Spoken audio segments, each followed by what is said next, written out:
Noticias.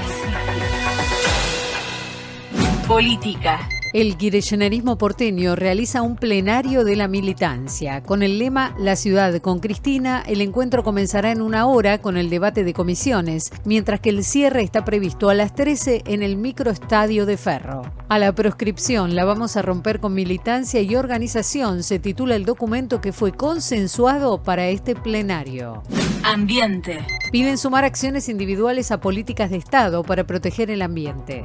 En el Día de la Tierra, la organización Earth Day, que se encarga de conmemorar este día en todo el mundo y trabaja con más de 150.000 socios en unos 192 países, aseguró que los cambios de los ciudadanos tienen un importante rol, pero son los gobiernos y el sector privado los que llevan la responsabilidad en la crisis ambiental. Recuerda que la reducción de materiales en el consumo, apelar a conductas razonables, son algunas de las acciones que debemos tener para conservar nuestro planeta. Internacional. Japón ordenó a sus militares estar listos para destruir un cohete norcoreano. El gobierno dispuso que las Fuerzas Armadas estén preparadas ante el inminente lanzamiento de un satélite espía. El ministro de Defensa japonés, Yasukazu Hamada, dio la orden pocos días después de que el líder norcoreano Kim Jong-un ordenase a su agencia espacial iniciar los preparativos finales para la puesta en marcha del cohete que todavía no tiene fecha conocida. Más información en telam.com.ar. En Onda Latina, paramos para comprar. Inicio espacio publicitario.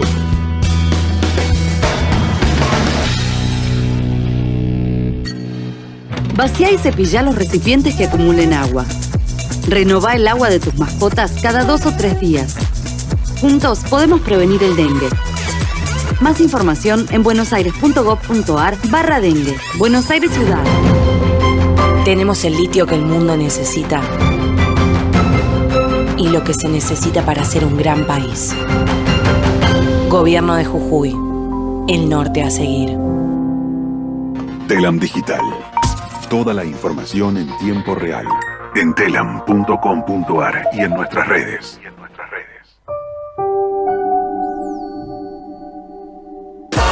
Dale, conectate a nuestras redes.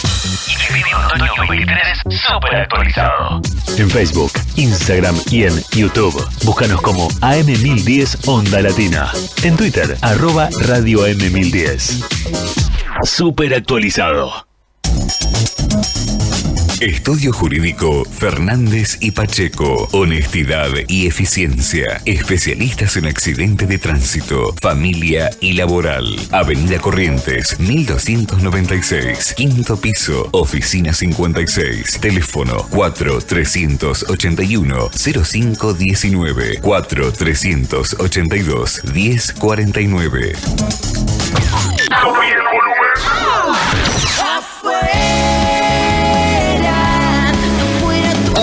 Un otoño que suena fuerte. Escucha.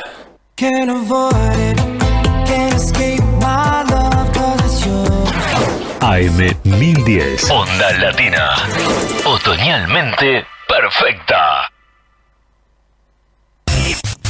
Volvemos a nuestra programación habitual.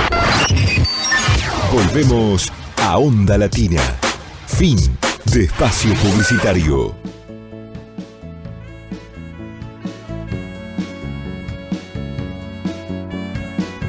Crónicas barriales, arte y cultura en la ciudad, lugares y personajes emblemáticos de la bohemia ciudadana, sus escritores, artistas e intelectuales, el pasado y el presente en 60 minutos de radio, acá en la AM1010 Onda Latina, los sábados de 15 a 16 horas. Conducción Luis Raúl Calvo y Nora Patricia Nardo, con la participación especial de Adriana Gaspar en Artes Visuales.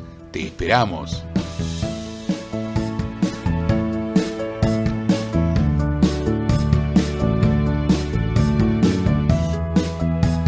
Acabamos de escuchar fragmentos de la versión instrumental de la canción La realidad del cine, Verité, de Luis Raúl Calvo, con arreglos musicales del maestro Oscar La Higuera.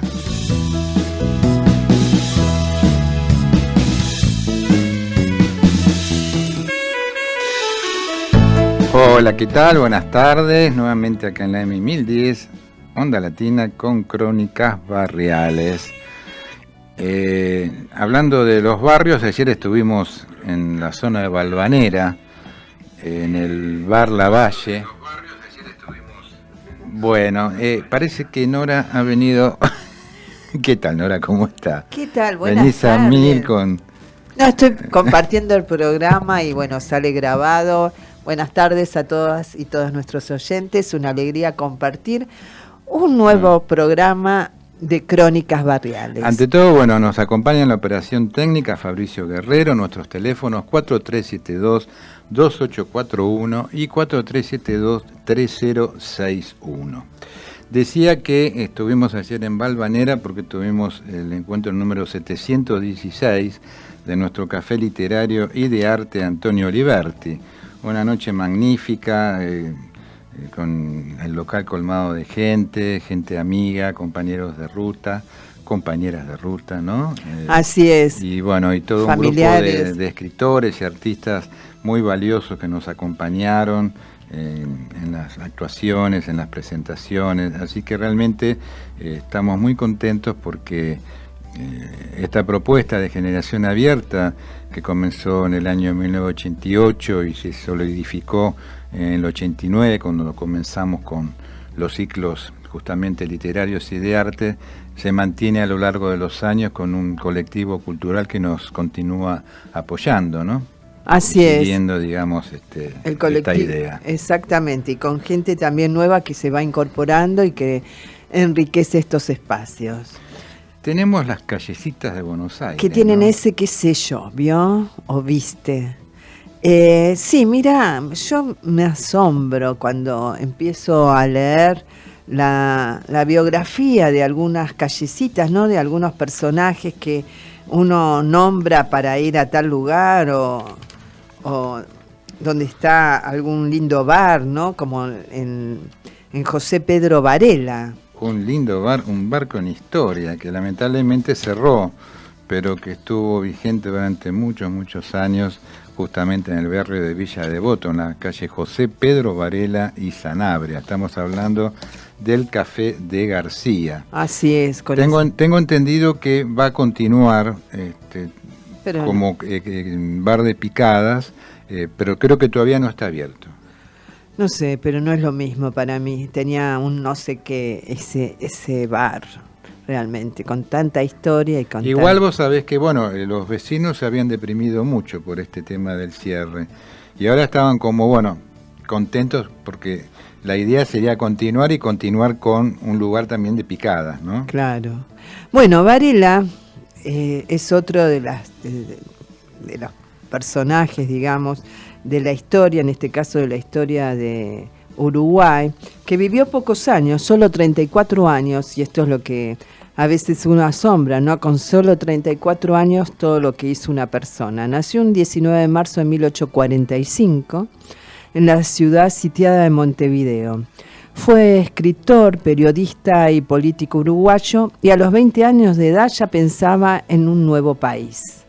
Se desempeñó como director de instrucción pública presentando un proyecto de ley por el cual el Estado uruguayo establecería la enseñanza escolar laica, gratuita y obligatoria. Muy joven, mira, apenas con 20 años ejerció el periodismo a través de la revista que fundó con algunos de sus jóvenes amigos, la Revista Literaria, en la cual, además de poemas y notas de actualidad, publicó artículos sobre temas sociales y educacionales, tipo generación abierta, ¿vio? Uh-huh. En uno de estos artículos señalaba: no necesitamos poblaciones excesivas, lo que necesitamos es poblaciones ilustradas.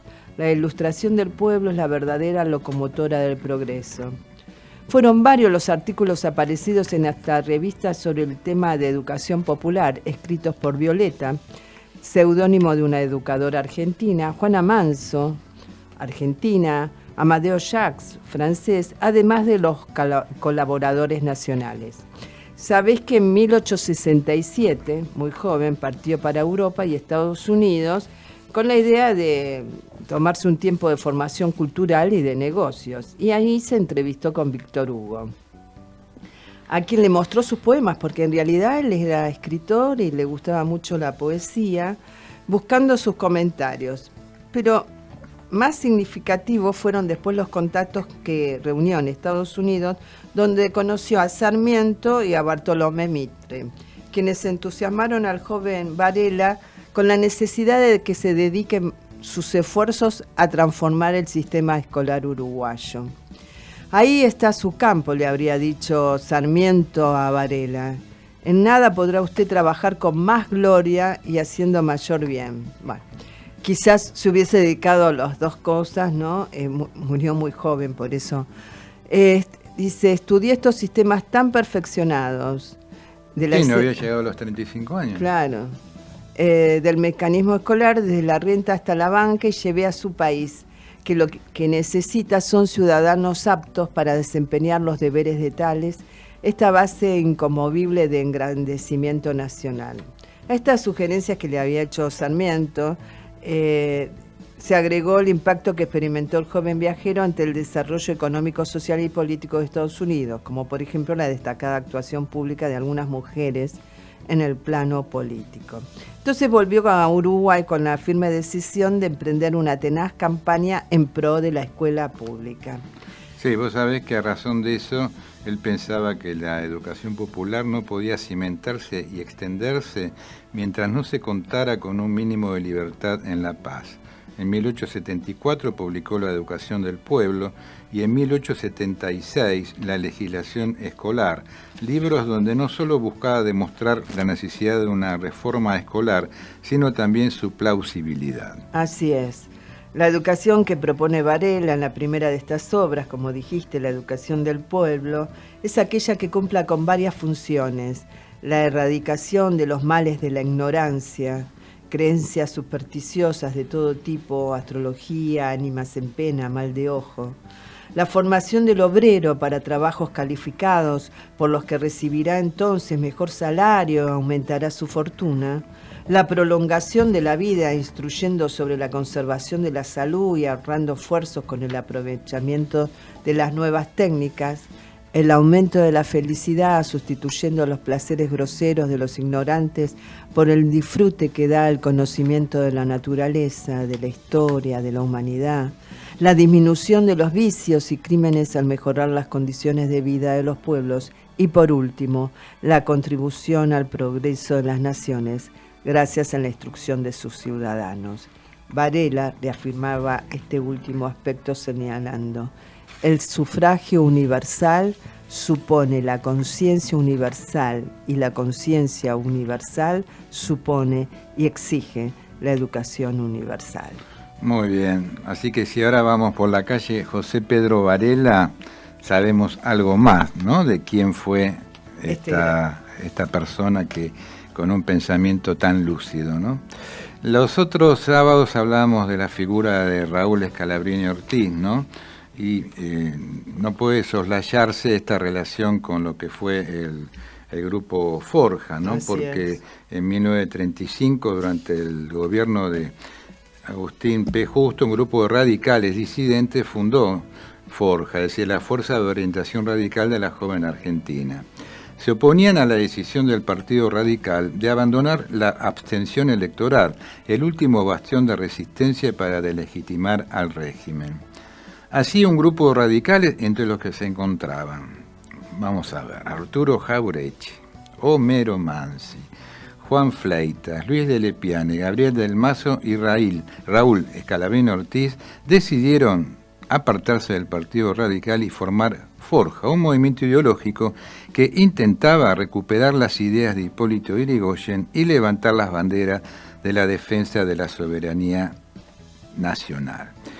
En 1935 celebran su primera asamblea constituyente, eligen como presidente a Luis de Lepiane, quien permanecerá como presidente hasta 1940. Forja acusa en su primer manifiesto, que es de septiembre del 35, el silencio radicalismo ante los escándalos gubernamentales, el arribismo de los personajes radicales y la ineficacia de la oposición parlamentaria. Ellos representan el ala izquierda del radicalismo. Su nacionalismo fundamental insiste en la solidaridad latinoamericana en nombre de un antiimperialismo fogoso.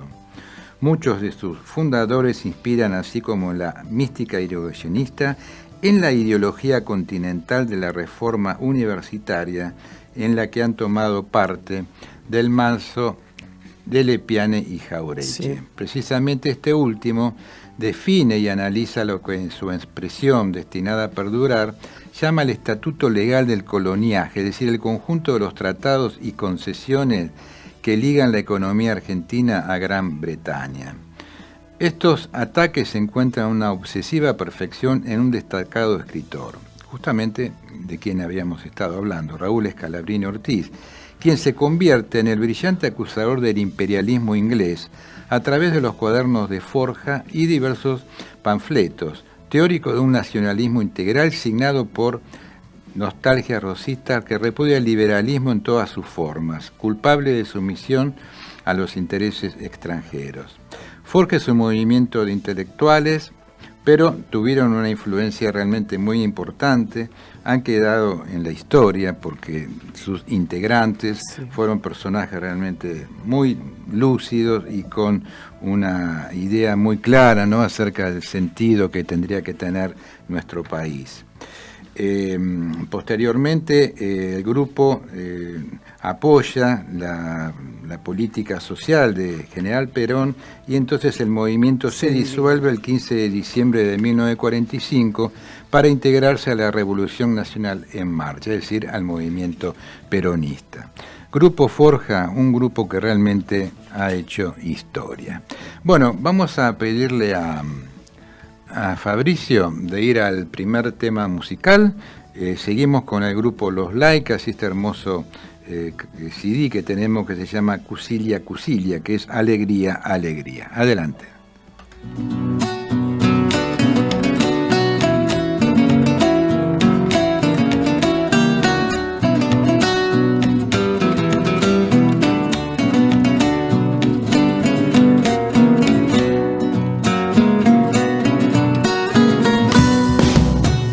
Tras del cerro San Bernardo, la luna es un manantial. Siempre es tiempo de cantar. Aquí en la panadería, nuestro pan de cada día es la canción nacional. Bienvenido a nuestra tierra, viajero de azul andar. Gaucho Poncho Ceibal, Martín Güemes lo y sonido. Hoy te brindo el pan y el vino y aquí te invito a cantar. La panadería del Chuña es de mi Salta rural y el pan nuestro es el cantar. Coplas del duende Panito, sueño que a los changuitos nunca les falte un hogar.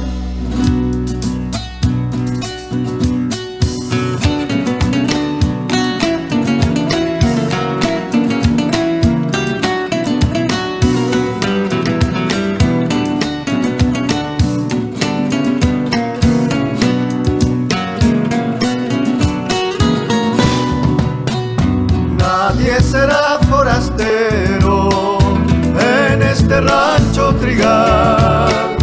Mi samba es de amor y paz y una torcaza el pañuelo. Pa' mi corazón salteño vos sos un hermano más.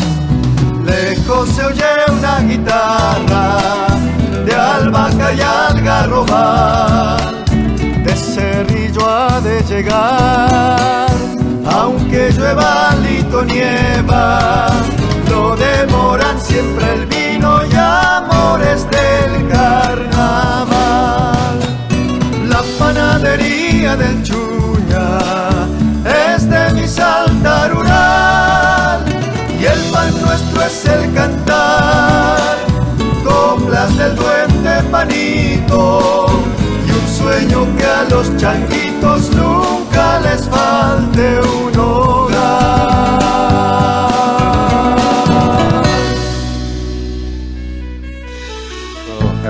tema, La panadería de Chuña, una samba de José Gallardo con música de Carlos Flores Planta Rosa. Así es. Y ahora vamos a ir al segmento de artes visuales. Tenemos la primera parte de una estupenda entrevista que hizo Adriana a cargo de este segmento con el director del Museo Luis Perlotti en el barrio de Caballito. Adelante, Fabricio. Buenas tardes, estamos acá en el Museo Perlotti para Crónicas Barriales, Arte y Cultura en la Ciudad, con el director del Museo Perlotti, Darío Cler, que además es escultor, restaurador. ¿Qué tal, Darío? ¿Cómo estás? ¿Qué tal, Adriana? Un gusto. Bienvenida. Bueno, gracias, muchas gracias. La verdad que nos has recibido muy bien. Bueno, me gustaría que le cuentes a nuestra audiencia un poco una breve semblanza de tu historia como escultor y cómo llegás al museo, porque me parece que estás realizando una labor muy interesante hace mucho tiempo y que merece ser contada. Sí, bueno, buenos días. Yo ingreso al Museo de Esculturas Luis Perlotti unos meses antes de que cumpla un año el museo.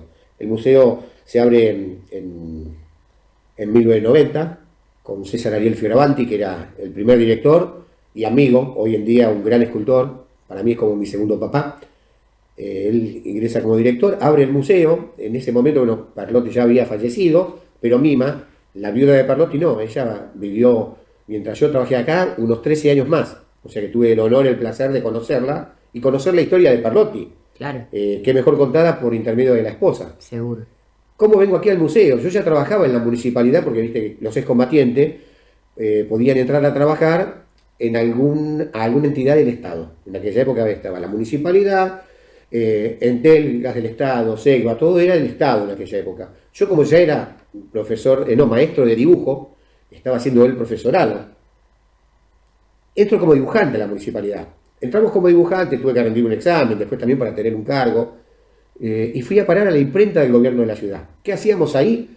Los afiches, las programaciones, todo lo que sea cultural, más que nada eran para los teatros municipales, claro. Toda la parte cultural. La Parque Patricio. Por ejemplo, sí, exactamente, Pedro Chuto y Zabaleta. Fioravanti iba a hacer los catálogos allá, ya sabía que yo estaba estudiando conservación y restauración, me conocía por intermedio de otros artistas, bueno, como un amigo también que hemos tenido en común en aquella época, que era Alberto Collazo, crítico de arte, y era directivo de la Escuela Lola Mora, donde yo, muy joven, empiezo a trabajar como maestro de taller hasta que me recibo como profesor, y desde ese momento hasta ahora sigo dictando clases en el Lola Mora. ¿Qué es lo que sucede? Fioravanti quería que venga a restaurar un patrimonio porque se iba a hacer una gran muestra aquí que se llamaba Del yeso al bronce. Pero ¿qué pasaba? Los yesos estaban destruidos por un tema de humedad que había claro. Aquí en el taller de Perlotti. Yo eso siempre lo cuento porque las obras, el taller o la casa estuvo cerrado muchísimos años hasta que la municipalidad se hace cargo de la casa taller del escultor Luis Perlotti. Claro, porque si bien era un deseo de él, ¿no? Era un deseo de él y quería que las escuelas vengan a visitar, que es lo que sucede hoy en día. Vienen muchas escuelas a visitarnos y lo lindo que tiene el Museo de Escultura Luis Perlotti es que son visitas guiadas con taller. Las escuelas que vienen aquí visitan, las chicas de visitas guiadas, las que están a cargo te muestran, te cuentan un poco la historia del museo, después pasan aquí al lado que tenemos como un taller para chicos donde hacen actividades. Ajá. Y se llevan los trabajos que realizan. Así que es algo muy interesante, la visita de aquí dura aproximadamente 1 hora, tal vez 50 minutos, según la inquietud de los alumnos, ¿no? De las escuelas que vengan. Pero lo interesante de esto es que cuando yo vengo como restaurador aquí, me gustó tanto la calidez humana que había entre Fioravanti con las obras, con el equipo de trabajo que tenía, y me ofreció que me quede definitivamente acá. Pudimos conseguir el pase, entonces yo ya quedo a cargo de lo que sería el departamento de restauración, aquí en el museo, y tuve el honor, el placer de trabajar todo el tiempo que quería, restaurando el patrimonio del escultor Luis Perlotti y de otros artistas que iban donando obras, como también los que iban a exponer acá, que a veces estaban en mal estado, y la puesta en valor había que hacerla. Por eso me conozco de memoria las obras tanto de Perlotti, como de Juan Carlos Ferraro, como de varios artistas que tenemos aquí. Claro. Y lo interesante es eso. Yo después quedo como director. Fioravanti se jubila, cuando se jubila en marzo del 2003, quedo a cargo yo de la dirección, por un ofrecimiento que deja Fioravanti por escrito hacia Cultura, y la gente de Cultura me conocía como restaurador de patrimonio y de escultor. Así que bueno, gracias a Dios, desde aquel momento hasta ahora, seguimos, es como nuestro segundo hogar, ¿no? Trabajamos aquí en el museo y hacemos todo. ¿Y a partir de cuándo el Perlotti comienza a pertenecer a los museos del gobierno de la ciudad? En 1990 pasa al gobierno de la ciudad. Ajá. O sea que era una casa taller, que era esas casas tipo chorizo antigua, en el barrio. Pero ¿qué pasa? Perlotti dona la casa hacia la municipalidad. La parte del primer piso y de la mitad para atrás pertenecía al gobierno de la ciudad. La parte de adelante, lo que era la entrada por el garage, ahí vivía Mima. Claro. Que lo lindo, lo interesante era que a ella le gustaba mucho que cuando venían las escuelas, ella salía a saludar a los chicos, les convidaba con galletitas, con caramelos, siempre tenía algo para compartir el deseo de... Y contar una breve historia de Luisito, como le decía ella. Ella no era Luis Perlotti, sino que era Luisito. Y Mima contaba esa historia a la cual todos nos aferrábamos a escucharla, porque por más que los que trabajábamos acá escuchábamos esa historia, todos los días agregaba como un granito de algo distinto, algo nuevo. A mí me pasó algo insólito cuando restauraba el patrimonio en el fondo, un día de llovizna, y Mima va hacia el fondo del taller, se pone a hablar conmigo y me dice: ¿qué estás haciendo, Darío? Digo, estoy restaurando acá esta obra de Luisito. Ajá. Y le digo, me olvidé de tomar, me había preparado un té y lo tenía ahí afuera, y ella toca la taza y ve que estaba frío. Me dijo, ¿sabes lo que estás haciendo? Lo mismo que me hacía Luisito. A veces yo le decía, te traigo algo para comer o para tomar, mientras él era su taller. Claro. Porque hoy en día es la reserva de patrimonio, en esa época era el taller de Luis Perlotti. Dice, yo le traía hasta la comida acá a Luisito, y no la comía.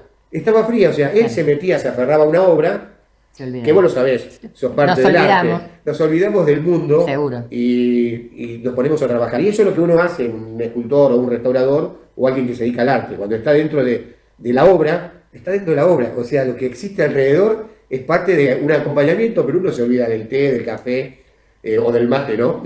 Totalmente, totalmente. Y además, lo interesante que tiene es que como director del museo, además seas un artista, que trabajes en la materialidad, que estés inmerso en la materialidad, en lo que es la escultura, en lo que es la obra en sí, la obra de arte, que no la veas solo desde la teoría, ¿no? Sino que la hayas puesto en práctica, porque, bueno, es tu génesis, ¿no?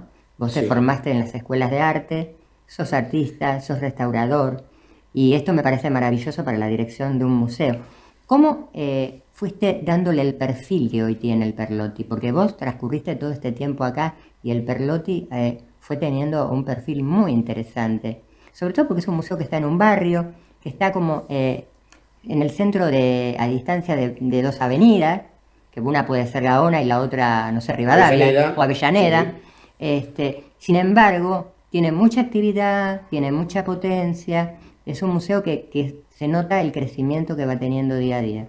Sí, nosotros cuando nos presentamos decimos el Museo de Escultura Luis Perlotti se encuentra en el barrio de Caballito, lo que es el pulmón, el centro geográfico de la ciudad de Buenos Aires, y casualmente estamos justo a una cuadra del centro geográfico, del punto geográfico que está en la otra calle, a la misma altura. No solo eso, decimos estamos a 5 cuadras del Cicampeador o a 2 cuadras y media de la cancha de Ferro. Esa es la referencia. Como referencia que utilizamos todos. Pero lo interesante es que, siempre lo decimos, el barrio de Caballito es un barrio muy culto.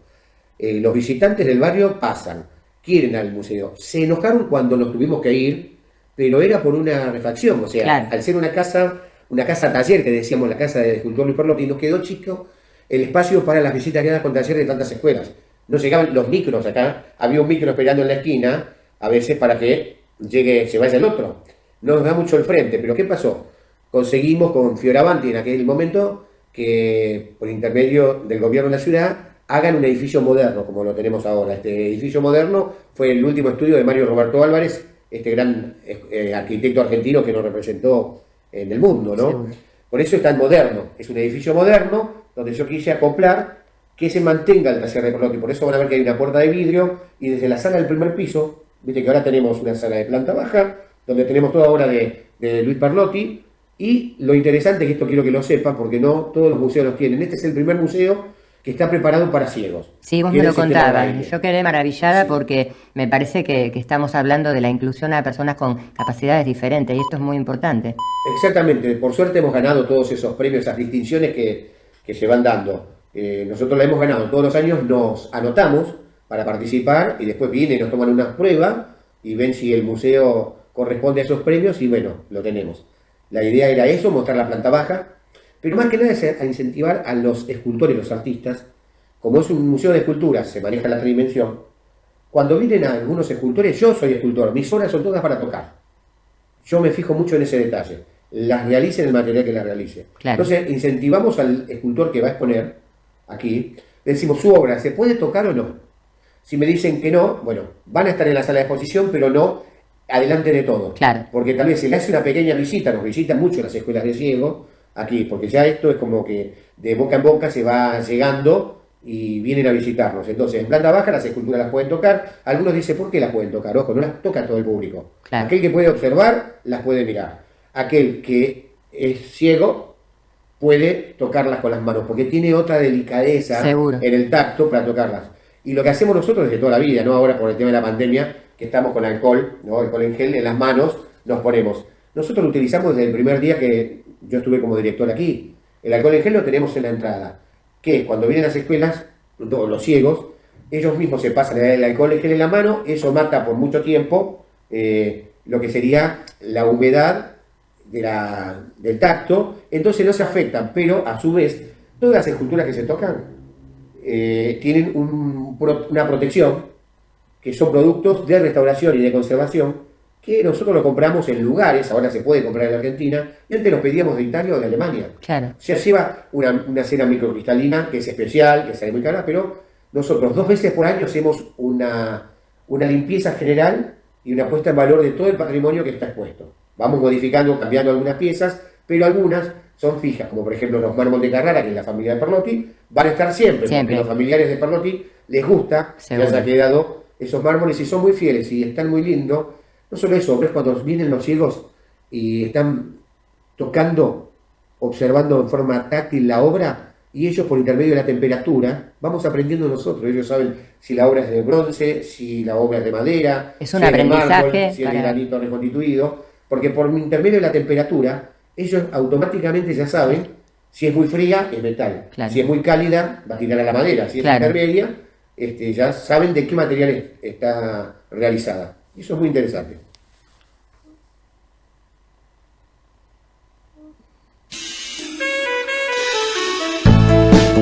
Bueno, muy bien, ahí tenemos la primera parte de la entrevista que Adriana Gaspar le realizó al director del Museo Luis Perlotti.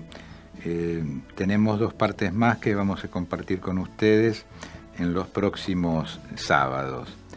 Un detalle importante que tiene que ver con Perlotti como artista es que el 6 de noviembre de 1926 se inauguró un busto del ingeniero Otto Kraus, realizado precisamente por Luis Perlotti en el hall del edificio.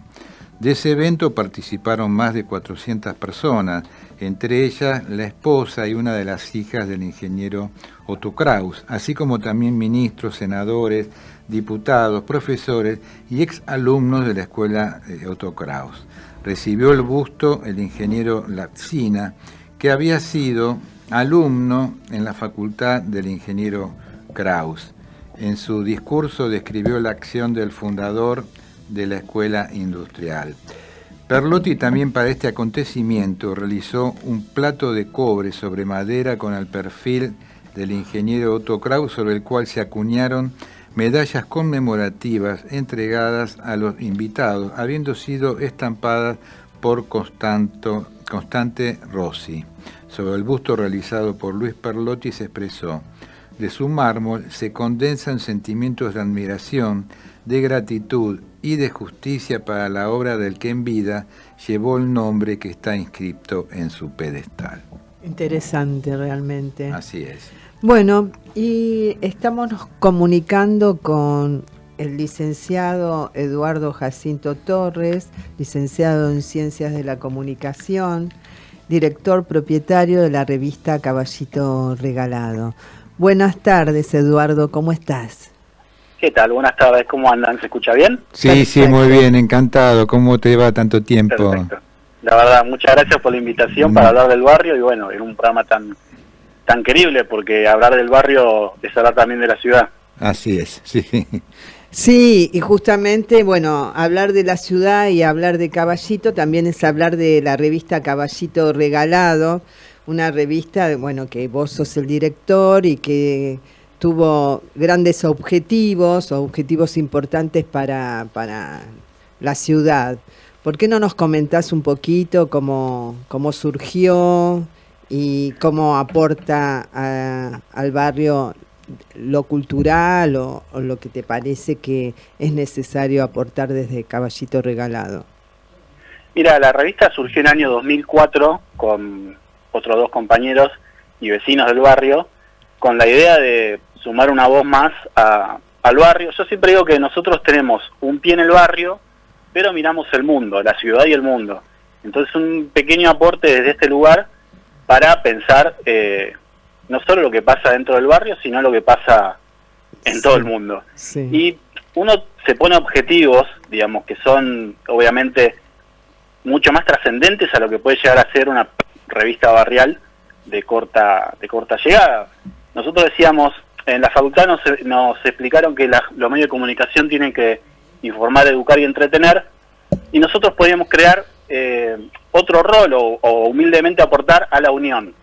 Nosotros decimos unión en el sentido de crear un medio que pueda unir o tender un puente entre las generaciones, que viste que las generaciones tienen distintos intereses por naturales, digamos, características, distintas formas de ver el mundo, y bueno, nosotros tal vez desde un medio barrial y tender canales, tender puentes de poder cada uno conocer la mirada que tienen del barrio de acuerdo a la edad, a los intereses, y nosotros decimos que eso es crear comunidad, que yo creo que es algo que es fundamental en una era donde tal vez se hace un culto al individualismo. Las redes sociales, si bien tienen un montón de atractivos y formas de llegar a otros lugares, digamos, impensables hasta hace muchos años, o hasta hace poco de hecho, se pierde eso de lo local y lo de crear comunidad en el sentido de entablar relación con el que tenés al lado.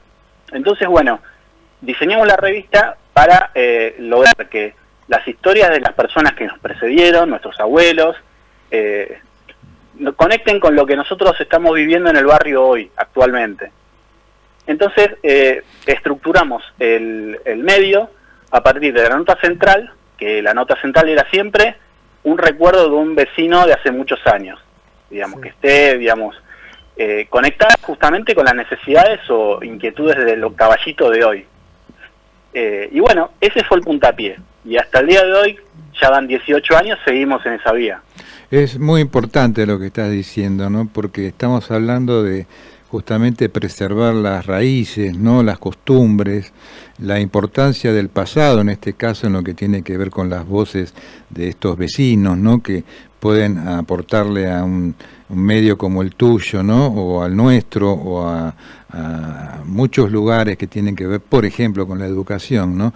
Pueden transmitirle justamente la voz de la experiencia, ¿no? De los tiempos vividos por ellos, ¿no? Claro, y generar un ida y vuelta, y en ese sentido, el crear comunidad, el que uno transmite un conocimiento y es escuchado y valorado. No solo el conocimiento que transmite, sino la vivencia, el recorrido vital que tiene. Claro, claro. Y desde ese lugar empezamos a caminar, ¿no? Y eso de caminar tiene que ver mucho con Caballito, porque Caballito es su origen tiene que ver con es como un barrio de paso. Claro. O sea, Caballito en su origen tiene que ver con una veleta que había en una pulpería, en lo que ahora es Emilio Mitri Rivadavia, que digamos, a la persona que viajaba le da una referencia, es la pulpería del Caballito, y tiene que ver con el paso, y un poco haciendo un juego con eso, también hablamos de que todos tenemos naturalmente un paso en la vida, y ante ese paso constante tiene que quedar algo. Claro. Algo tiene que quedar, digamos, y justamente es el juego y la apuesta de esta revista, tratar de que ante todo el devenir, digamos, de la vida quede algo, y eso nosotros llamamos la identidad. Bárbaro, ese registro tan interesante, ¿no? Que es necesario, como decía Luis, como decías vos, y como conseguir esa propia identidad del barrio, de los vecinos, con esta historia. Recuerdo que hace muchísimos años, creo que 15, le hiciste una linda entrevista a mi madre, la escritora Antonella Seivane, que estaba muy feliz de estar en dicha revista. Con otras personas también, otras personas del barrio significativas, o el vecino común, digamos, que hace al barrio. Claro, sí, lo que pasa es que cualquier vecino tiene una vivencia que, aunque no la sepa, es totalmente valorable y justamente es puesta en valor en un medio como el nuestro. Eso es interesante. Y no se pierde, y genera, además, el que emite, que enuncia un discurso, un recuerdo, y al ver que es recibido muy bien, genera también en la persona que recuerda una satisfacción. Claro. No solo es el tema del registro por registrar, sino por, volvemos al mismo día de la idea fuerza de crear comunidad. Logramos un vínculo entre la persona que recuerda, que fue joven hace un par de años atrás, y la de ahora. Y hacemos en parte un camino inverso a lo que hacen las redes sociales, porque las redes sociales a veces generan comunidades de gente que piensa lo mismo. O sea, y está también el tema del conflicto visto desde desde el mal lado, digamos, como algo totalmente, o discusión. Puede ser una discusión en la que uno pone una idea, en cuestión con otro, y tal vez de eso sale con otra idea más, o sea, cambia de idea. A veces tenemos miedo de esas cosas. No, este es kirchnerista, no, ni lo escucho. No, este es macrista, ni lo escucho. Claro, nos perdemos la posibilidad de dialogar, ¿no? A pesar de la diferencia. Claro, sí, se crean guetos. Entonces, perdemos la idea de comunidad, nos dispersamos en gente que piensa como nosotros, que siente como nosotros, que ve el mundo como nosotros. Y para mí el desafío es ir y sentirnos en unión con la persona que piense diferente. Y, no lo estoy viendo de un lado bucólico, porque eso obviamente a veces genera conflictos y disputas. O sea, acá en el barrio tenés, por ejemplo, la Asociación Amiga del Tranvía, que hace una labor espectacular, que tiene que ver con el recuerdo la revalorización del tranvía como medio de transporte, pero después tenías asambleas barriales, tenías fábricas recuperadas, o sea, cosas que hacen los vecinos que algunas son, entre comillas, más amigables, amistosas, que no generan, disputas, y otras que sí, que generan disrupción, que generan distintas opiniones, y todo tenemos que tenerlo en cuenta para hablar de la identidad del barrio. No, claro. Una pregunta, la gente que quiera tomar contacto con Caballito Regalado, ¿cómo debe hacer? Bueno, actualmente tenemos 3 vías, el viejo blog, que seguimos cada tanto poniendo algún material, que es caballitoregalado@blogspot.com.ar.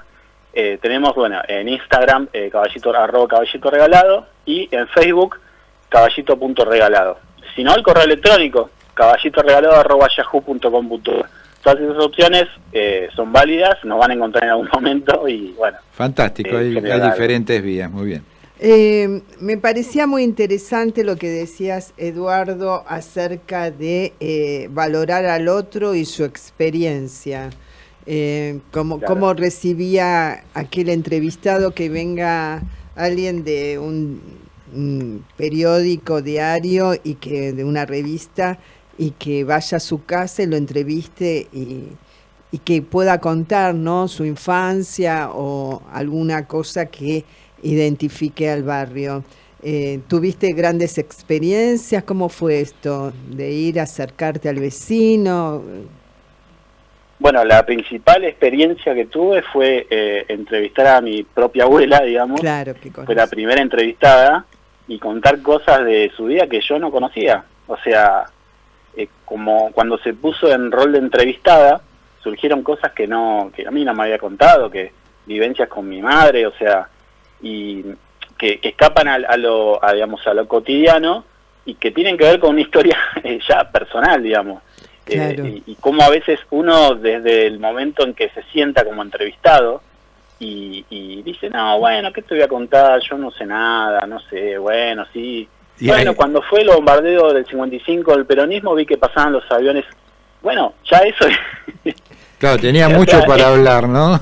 Ella estaba parada en el puente de Hidalgo, cuando pasaban los aviones, cuando iban a bombardear, la Plaza de Mayo, cosas así que surgían de una charla es decir, pongo el tema de mi abuela, pero también pongo otras personas anónimas que, por ejemplo, Eladio Toto González, que tiene un local que se llama Bagatela, en Rojas y La Vía, que me contó que él creó el Museo de Ernesto Che Guevara de Buenos Aires, que ahora se trasladó a La Rioja, pero él, yendo como turista a Cuba, fue a donar sangre por un episodio que hubo allá, y se maravilló con ese fue el puntapié para crear un museo. Entonces, historias cotidianas como a veces van de lo particular a lo general, y creo que es algo que se va, digamos, reproduciendo una y otra vez en los distintos encuentros con vecinos que, por ejemplo, contaban que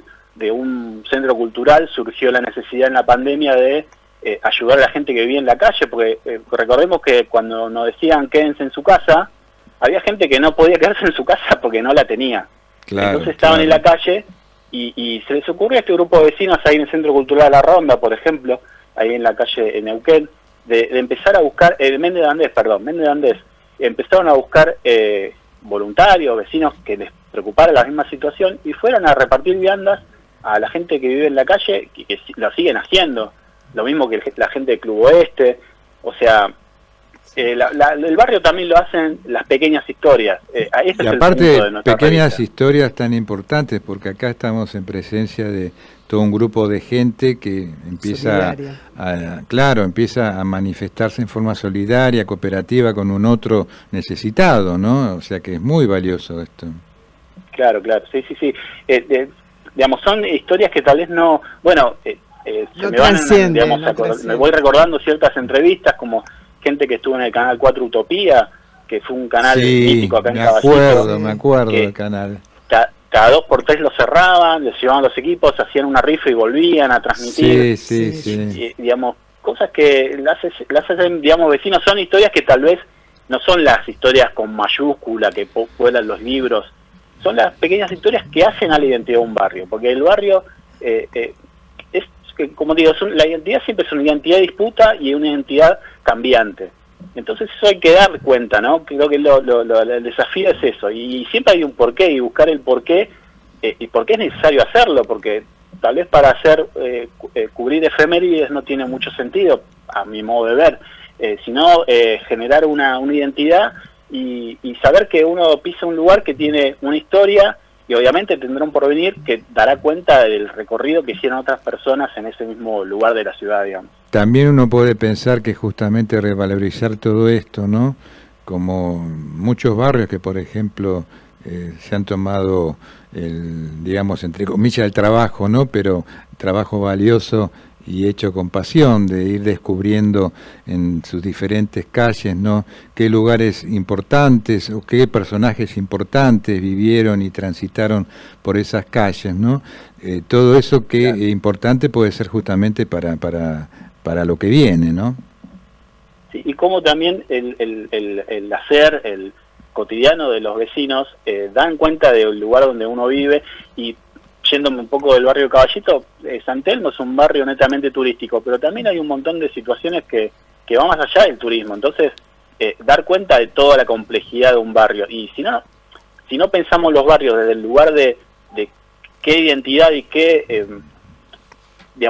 cómo determinan la vida de la gente que vive ahí, no tiene mucho sentido, creo yo, ahondar en las identidades barriales, digamos. No, claro. Y no en tanto y en cuanto esa identidad genera la necesidad de la gente de Caballito, por ejemplo, de ir al Parque Rivadavia y juntarse a cambiar figuritas o a buscar filatelía, a cambiar estampillas. Claro, interactuar, ¿no? Interactuar. Claro, los partidos políticos van ahí porque saben que la gente del barrio se congrega ahí para lo que sea, digo, figuritas, puedo decir, encuentro de clubes, digamos, lo que sea. Entonces la gente, a pesar de que muchos intentan fomentar el individualismo, la gente tiende a agruparse, de alguna forma u otra tiende a agruparse, y eso también alimenta las identidades barriales y la cultura en general. Totalmente. Aparte, eso es lo necesario también, ¿no? Que la gente no esté aislada.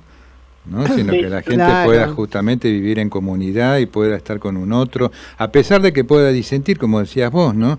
Pero en ese Claro, sí, diálogo, en esa diferencia, uno sale enriquecido, ¿no es cierto?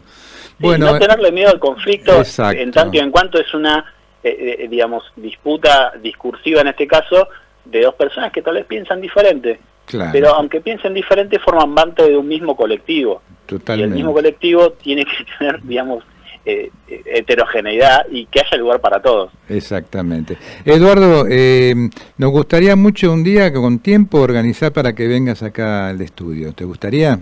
Bueno, perfecto. Para sí, seguir sí, charlando, porque es un quieran. tema muy interesante y podemos seguir reflexionando mucho sobre este tema. Te agradecemos mucho este espacio que nos diste, y felicitaciones. Gracias. Hasta muy pronto, Eduardo. Chao, chao. Chao.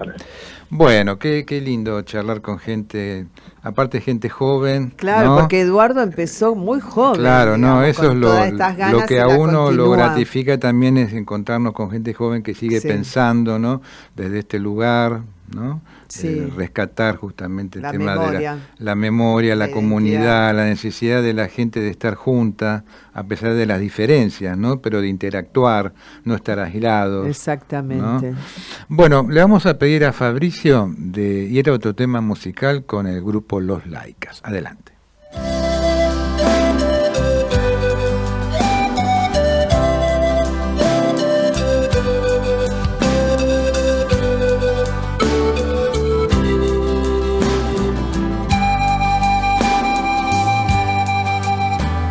Yo tengo para darte un corazón con alas. Yo tengo para amarte la luz de mi canción. Y llevo en mi guitarra un corazón con alas. Las cuerdas de mi alma vibrando para vos. Tengo para mimarte un corazón con alas. La alcoba de mis besos y una ventana al sol. Cuando te sientas sola, acércate a mi pecho. Si llueve tengo el fuego para entibiar tu voz.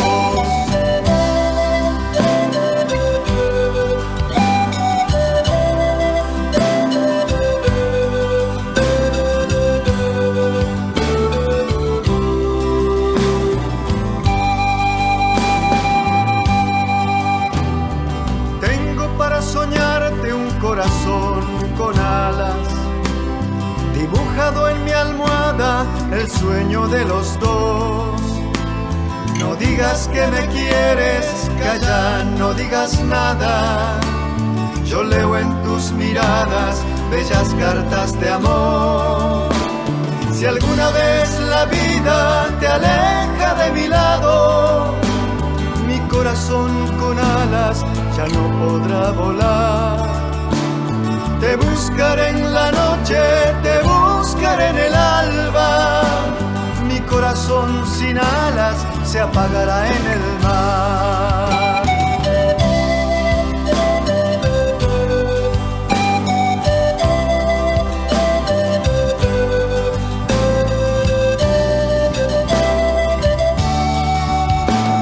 Si alguna vez la vida te aleja de mi lado, mi corazón con alas ya no podrá volar. Te buscaré en la noche, te buscaré en el alba. Mi corazón sin alas se apagará en el mar. La, ira, ira, ira, la, ira, ira, ira, la, ira, ira, ira.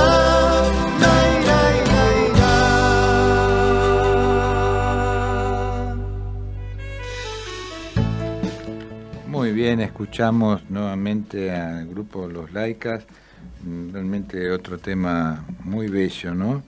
En este caso estamos hablando de Corazón con Alas, de José Gallardo, con música de Carlos Flores Planta Rosa. Evaristo Carriego. Sí, qué poeta, ¿no? Qué Una voz de Buenos Aires, ¿no? Una de las voces de Buenos Aires, como estuvimos hablando de Varela de Uruguay, educador, que falleció joven, decir de Evaristo Carriego que falleció también a los 29 años, ¿no? Muy joven. ¿Qué habrá sido de Evaristo si hubiese vivido más con esa historia que Sí, como mucha cuenta? gente, ¿no? Que mueren jóvenes y uno se pregunta cuánto más nos podría haber dado esta persona, este artista o este intelectual, ¿no? Nos quedó lo que pudo darnos, que generalmente se han quedado un poco en la memoria colectiva, porque es valioso lo que brindaron, ¿no? Lo rescataron grandes poetas. Claro, llama la atención, dicen algunos críticos, que este hombre que nunca escribió un tango, pero siempre en su obra aludió a elementos muy tangueros, ¿no? Como el barrio, las novias solas, los hombres con secretos llenos de tristeza. Por eso se lo menciona como el primer espectador de nuestros barrios pobres. Esto lo decía Jorge Luis Borges, ¿no? Exacto. Lo repetimos en referencia a Evaristo Carriego, el primer espectador de nuestros barrios pobres. Y otra curiosidad es, a pesar de haber pintado en sus escritos la vida y las cosas de la ciudad, ni siquiera él había nacido en Buenos Aires. Su nombre completo era Evaristo Francisco Estanislao Carriego. Sin embargo, en solo 29 años de vida se convirtió en Evaristo Carriego, de profesión poeta. Había nacido él en Paraná, en Entre Ríos, en 1883, y cuando de chico había cumplido los 6 años, hubo otro cambio, y ahí se instalan en pleno barrio de Palermo, en la calle Honduras 84, hoy 3784, entre Bulnes y Mario Bravo. Decir que tuvo siempre un carácter muy introvertido, su acentuada timidez era campo propicio para las bromas de sus compañeros del colegio secundario, ¿no? Diríamos bullying en este momento. Claro, porque pasó que cuando termina la escuela secundaria lo habían orientado para que hiciera una carrera militar. Pero a raíz de la miopía, esta problemática le jugó en contra, entonces este adolescente cambia el destino de la espada por el de las palabras. En 1906, por otra parte, se hizo masón ingresando a la logia Esperanza. Él decía que la timidez que él tenía era una especie de nudo y siempre hay quienes con su crueldad lo aprietan, porque saben de esas prisiones sin rejas. Es muy difícil escapar. Ya la vida bohemia se había convertido en la razón de ser de Evaristo Carriego y empezó a frecuentar redacciones anarquistas como la de La Protesta, después publicaría en Ideas, también en Caras y Caretas. También estaban los cafés inspiradores de aquella época como Los Inmortales, donde imponía sus versos. Para entonces ya estaba fascinado con el nicaragüense Rubén Darío y con el argentino Pedro Bonifacio Palacios, alma fuerte, y amaba la historia en general y la vida de Napoleón Bonaparte en especial. De La Tregua, por ejemplo, uno de sus poemas, vamos a decir un fragmento. Un instante nomás, vengo a cantarte, un instante. Se me perdió. En 1908, Carriego publica su primer libro de poemas, titulado Misas herejes. Las misas eran mensajes y eran herejes porque estaban fuera de lo que se consideraba rectitud. En aquellos 5 sectores que formaban el libro, viejos sermones, envíos, ofertorios galantes, el alma del suburbio y ritos en la sombra, estaba lo que después se conocería como la mística tanguera, algo que se acentuó con los poemas póstumos publicados en 1913. Carriego murió en octubre de 1912, recordar.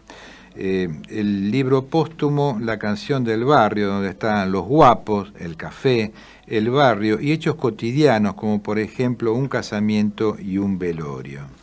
Bueno, también se lo recuerda mucho por ese breve poema que tituló La costurerita que dio aquel mal paso y que alguien contó que fue un gran amor de Carriego que él supuso equivocadamente no correspondido hacia una hermosa vecina y pensar que ella esperó a su vez de Carriego alguna muestra de afecto. Claro, eso lo supo muy posteriormente, porque el poeta con su corta edad no se animaba a mirarla siquiera a los ojos. Después, cuando la muchacha se fue del barrio con alguien definitivamente, él escribió transido por su dolor. La costurerita que dio aquel mal paso y lo peor de todo, sin necesidad, con el sinvergüenza que no le hizo caso. Continuamos en otro momento porque estamos llegando al final, ¿no? Lo cierto es que Evaristo Carriego caló hondo en la historia bohemia y la literatura popular de Buenos Aires. Su influencia se iba a reflejar después en otros poetas y escritores. Vamos a continuar la semana próxima con Evaristo Carriego leyendo algunos de los textos de sus diferentes libros. Le agradecemos a Fabricio Guerrero por todo su apoyo y colaboración como de costumbre y nos vamos hasta el próximo sábado. Así es, a las 15 horas. A las 15 horas acá en la AM 1010 Onda Latina. Muchas gracias.